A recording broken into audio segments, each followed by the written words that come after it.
Kidangoor south ഭാരതീയ വിദ്യാമന്ദിര സ്കൂളിൽ അധ്യാപകരുടെയും രക്ഷകർത്താക്കളുടെയും മാനേജ്മെന്റിന്റെയും സംയുക്ത പൊതുയോഗം നടന്നു. ഹെഡ്മിസ്ട്രസ് മായ എസ് തെക്കടം സ്വാഗതം ആശംസിച്ചു.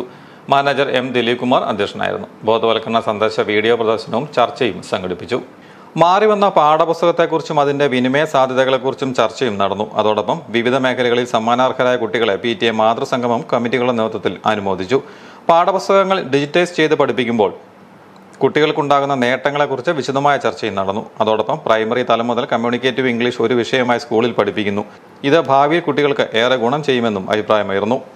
PTA നേതൃത്വത്തിൽ കലാ, കായിക, ശാസ്ത്ര, ഗണിത, IT, സംസ്കൃത മേളകളിൽ സബ് ജില്ലാ തലത്തിൽ പങ്കെടുത്ത കുട്ടികളെ ഉപഹാരങ്ങൾ നൽകി അനുമോദിച്ചു. PTA പ്രസിഡന്റ് ഹരികൃഷ്ണൻ കുറ്റ്യാങ്കൽ, മാതൃസംഗമം ചെയർപേഴ്സൺ ജെസിമോൾ മാത്യു എന്നിവർ പ്രസംഗിച്ചു. School manager M Dileep Kumar, headmistress Maya S Thekkedam, PTA president Harikrishnan, മാതൃസംഗമം ചെയർപേഴ്സൺ ജെസി എന്നിവർ പങ്കെടുത്തു.